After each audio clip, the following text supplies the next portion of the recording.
Hello YouTube, thank you for tuning into my channel, and in this video I am going to share with you my first experience with magical evocation. Now this is very intense. This was a very, even though it was at a very young age, this was a turning point in my life. A very scary one at that. I was 8 to 9 years old. I was in the third or fourth grade, something like that. Okay. And me and my friends on the playground stumbled on what I would later learn is a form of magical meditation. Okay, where you draw strength from an archetype or something. Okay, in this case, we were wrestling, trying to overpower each other, and we would pretend like we would turn into various dinosaurs. Okay, T-Rex, they're the very popular ones to try to overthrow each other, trying to get strength by visualizing the strength of this animal that's long been dead, right? Well, it, it took for a turn because we started doing that with famous monsters.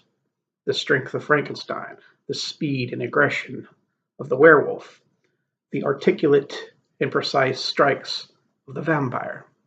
So, and then it just so happens we decided to learn more. We knew a lot about dinosaurs. I love paleontology from a young age.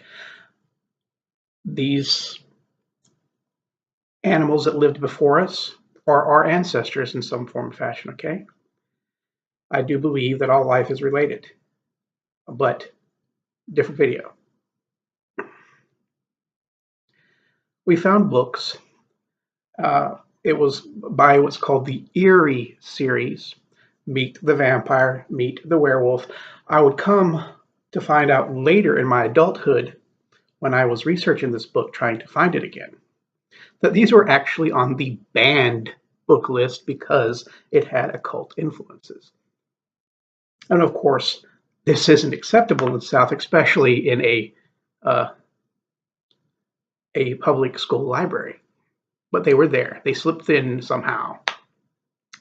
And basically, the Meet the Werewolf series, you could Google it.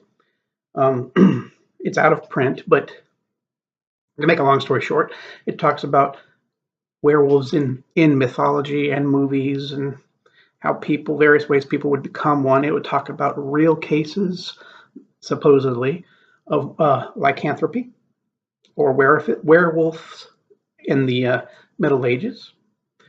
Gave didn't think it gave possible explanations like ergot poisoning, which is basically ergot is a mold that grows on rye, and it is the base for LSD.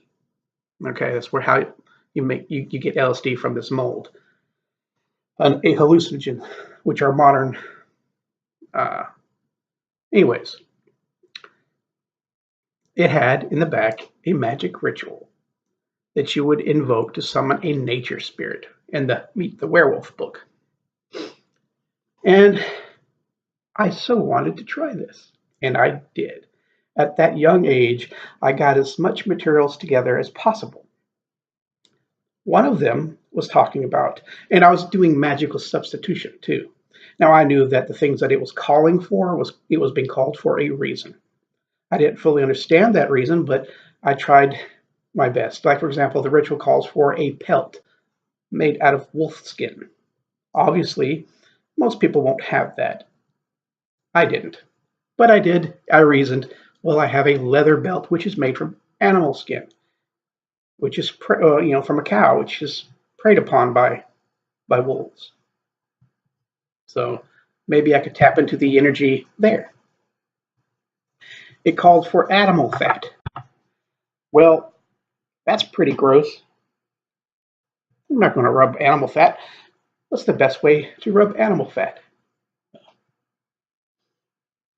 I used cooking lard because I knew that it was animal fat. So I replaced the wolf pelt with a leather belt, and I replaced the ceremonial animal fat with, of course, cooking oil. I mean, like Crisco, animal lard, right? And then for some of the herbs, I found in the garden shop of a place called Kmart, where around the corner where I live, right?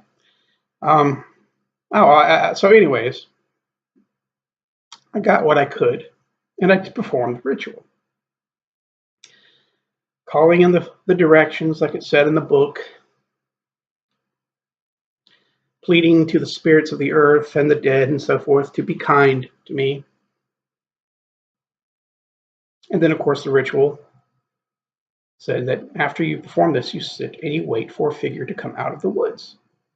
Because you have to do this in a clearing, somewhere in a in between forest and clearing, the in between places. It's a well thought out ritual. I don't know 100% if it's really old or not, but I sat there and I waited, looking into the shadows of uh, the forest from behind my house. Because in my house, we have the backyard, and the backyard turned into woods.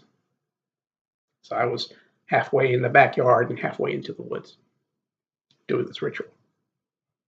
Nothing showed up. Now, of course, I'm going to say this ritual did not talk about cleansing the area properly. It did not talk about the importance of banishing, even if the ritual did not succeed. Well, something came that night, but it showed up 3 days later, or a few days later. I was sitting in the living room, and how my house was built at the time. Here's the living room, and then this little block is the living room, and right here would be the kitchen, living room, a little hallway, and then a couple of bedrooms. The bathroom would be over here.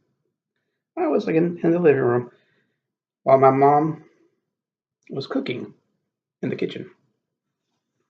And from one of the bedrooms, obviously, well, the light was on in the hallway. The light was off in the bedroom, so it was like lingering. This figure started lingering in between the light and the dark, the in between, where the light from the bathroom would overtake the shadow of the light in the bedroom that was turned off. And there's this figure, this childlike figure, standing there. He said, "Jerry." Oops, I just said my real name. But anyways, he said, "Hey," he called me by my name. I almost shit a brick, right? I turned and I looked. There it was, this child-sized, kind of looked like if you Google Teen Wolf of the 1980s with Scott, uh, with uh, I guess should be the Teen Wolf of the 1980s, not the reboot. Okay, which the reboot kind of looks, like a better version of the 1980s version with the character Scott Howard, the Teen Wolf. He had hair all over his face. He had some tattered clothes, a little black nose. He was just sitting there with a little white fangs just kind of hanging down here. He said, "Hey, you called me? You want to be like us? Come here. Come here." Now, to this day, I do not know if I summoned something evil, a natural spirit, a nature spirit, a thought form. I'm not sure. But I felt like I was in mortal danger. I was in mortal danger at that time. Something bad was going to happen if I stepped out of the light. Um, Now, I do not believe that I would have gotten the power to turn into a werewolf. Okay, I would understand that um, it would pretty much be the archetype. My aura, the energy around my body, could probably shapeshift easier, and it could be projected. So someone might look at me and think I might be changing, or I might have some kind of demonic or monstrous features as they look at me if I was to approach them angrily or meditating. Um, my adrenaline gland might be producing more adrenaline, making me stronger than the average person in a conflict. I don't know, but I felt unsafe. And I was about to go into the room with it until it said, "Step away from your mother. Come to me." Now, knowing now, of course, obviously, my mother being a Bible-believing Christian in every aspect of the traditional Southern traditional Southern uh, interpretation of a fundamentalist.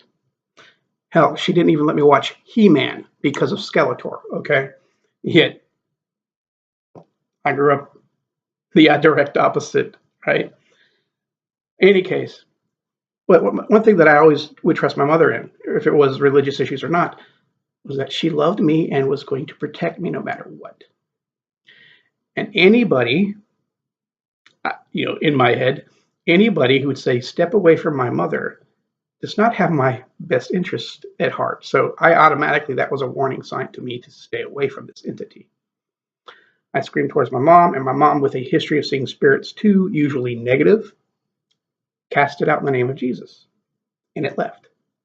She did not see it, but I saw it backing away, shaking its head like, okay, dude, whatever. But it left. Now, I've had a few videos, and of course, some of my Christian listeners probably got scared off because I made some videos kind of attacking the positions of Christianity, but it was bound to happen. My channel is to teach magic and to reveal the hypocrisies in monotheistic religions, that they do in fact practice magic, and they're coloring the kettle black.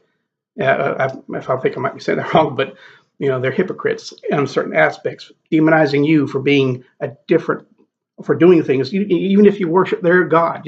They're so judgmental on you burning a candle to make you feel better or for somebody else feel better. It's ridiculous. And I just was trying in this channel. I don't care. I could have only 100 subscribers, but this message will get to the ones that need the message. So I'm not caring that if I have a lot of subscribers or not. I would like to have a lot of subscribers. I know I just scared off at least 2. But it doesn't matter. You fluctuate in YouTube, right? Anyway, so that's my first evocation. Was very scary, and from that position, it made me start studying more on evocation and the importance of, if you're going to do this ritual or rituals like this, protection, protection, protection. And if you don't see something, you still close the ritual and cleanse the area, something that was not found in the original ritual. However, I found this ritual again in this book, Constantinus, the werewolf, the occult truth. The ritual that was used in the Meet the Werewolf series, maybe this author found the same ritual and included it in the book, or not, but it's in here. This book is still in print. He is a great author. He even has a good book on summoning spirits and talking to the dead. One of my favorite occult authors. Okay. Constantinos. All right. Don't play with this stuff. This isn't a game.